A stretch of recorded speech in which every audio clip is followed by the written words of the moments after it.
ንጹሐን ከሚሆኑ ከሕግ ምንጮች የተገኘ ጥሩ ምንጭ ይሁን የሐዋርያት የሥራቸው ነገር ነው።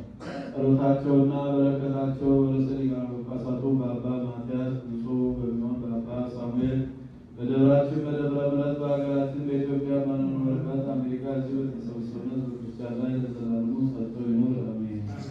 የሐዋርያት ሥራ ምዕራፍ 10 ቁጥር 39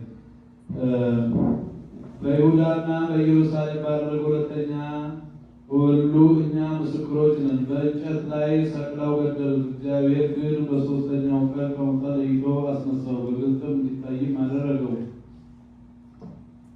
ግን ለሕዝቡ ሁሉ አይደለም፣ አስቀድሞ ለመረጣቸውና ምስክርም ለሚሆኑ ብቻ ነው እንጂ የመረጣቸው የተባልንም እኛ ነን። ከሙታን ተለይቶ ከተነሳ በኋላ አብረን የበላን የጠጣን 40 ቀን በእግዚአብሔር ዘንድ በሕያዋንና በሙታን ላይ ፈራጅ ሆኖ የተሾመ እሱ እንደሆነ ለሕዝብ እናስተምር ዘንድ አዘዘን። እንደሚያምኑበት ሁሉ ኃጢአታቸው በስሙ እንደሚሰረይላቸው ነቢያት ሁሉ ምስክሮቹ ናቸው። ጴጥሮስም ይህን ነገር ሲነግራቸው ይህን ትምህርት በሰሙት ሰዎች ሁሉ ላይ መንፈስ ቅዱስ ወረደ። ከጴጥሮስም ጋር የመጡ ከአይሁድ ወገን የሆኑ ምዕመናንም ሁሉ ደነገጡ።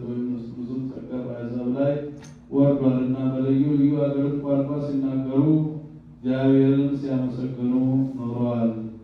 የእግዚአብሔር ቃል ፈጽሞ መላ ከፍ ከፍ አለ። በቅድስት ቤተክርስቲያን በስቶ ተጨመረ። ምስጋና ገንዘቡ በሚሆን በጌታችን በኢየሱስ ክርስቶስ ያመኑት በዙ ለዘላለሙ አሜን።